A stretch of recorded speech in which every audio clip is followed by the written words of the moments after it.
नमस्कार.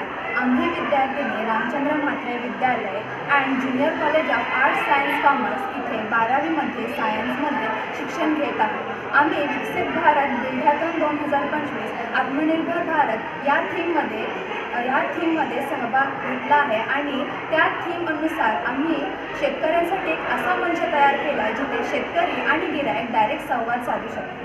तर ते कसं, शेतकरी त्यांचा एक प्लॅटफॉर्म त्या ॲपवर ओपन करतील. तो प्लॅटफॉर्म त्यांचं एक दुकान म्हणून असेल.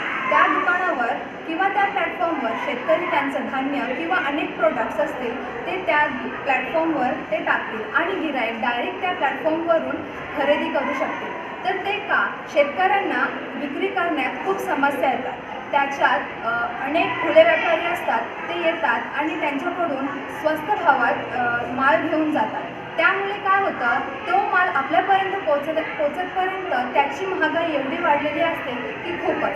त्यामुळे शेतकऱ्यांना देखील हवा तो मुनाफा होत नाही आणि गिरायकांनासुद्धा ते खरेदी करण्यात त्रास होतो. तर अशा ॲपमुळे गिराईक आणि शेतकरी डायरेक्ट संवाद साधतील, ज्याने काय होईल, शेतकऱ्यांनासुद्धा त्यांचं हवं ते उत्पादनाचा मुनाफा होईल आणि आपण गिरायकांनासुद्धा त्याचा खूप फायदा होईल. ह्यासाठी आम्ही असा एक ॲप लॉन्च केला आहे आणि आम्ही एक असा ॲप लॉन्च केला आहे ज्याने गिरायकांनासुद्धा फायदा होईल आणि शेतकऱ्यांनासुद्धा फायदा होईल. त्याच्यात खुल्या व्यापाऱ्यांचा काहीही संबंध येणार नाही. धन्यवाद.